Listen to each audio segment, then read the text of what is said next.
ko nagkarugat si Lola.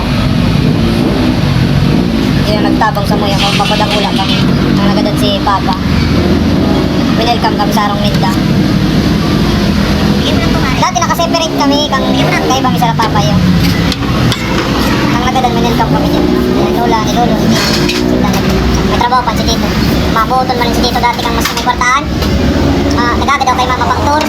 Sabi niya, sige na mag-iba ka na basta magpakaray ka sa klase, grade 6 ako kaso. Kung paano ka Tito nagbayad, taon bayo. Ngayon, ano? Yung sarang pamangkin, sarang ate. Pero ako na, nalalaki na yun. Tapos pag lockdown ng kaso, sabi na ko, lang ito, napakarang ito, sabi na ba ito? Lang na sila pagpabayaan kami. Sabi ko, lang ito, wala pa lang, ito lang, ito lo. Napabayaan mo pa kami dyan, balik dyan, sabit pa niya ako. Ano, nakarecover na siya. Lockdown ka ito. Bayaan mo pa niya ako kami, bayaan mo ito na ito. Nag-okay lang niya ako ka dyan, may sila niya ako, tabakalan takan TV para tayo ka maboring.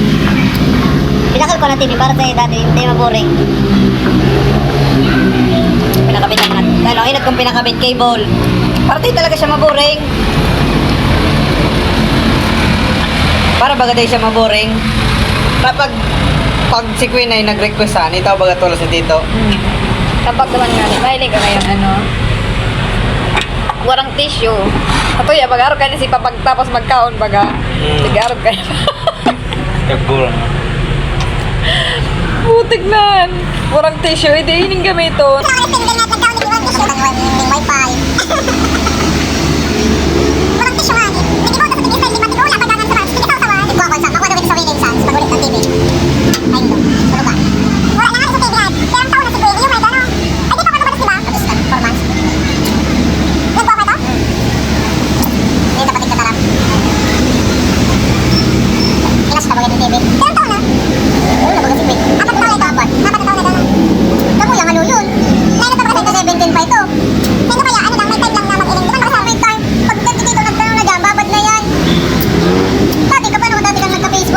Babad talaga.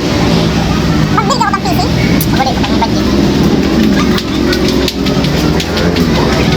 Hindi ka, naglagang business ito. Wala man siya. Eh, kita hindi ka. Kasi pwede ka man pwede ka magtaw sa panggatas. Hindi ka, tingiro talaga. Maski sa punan, sa debensa. Ay, nakapunan. Gold niya. Dati ko anong tanong talaga. Gold niya talaga. Eh, ano sa kaya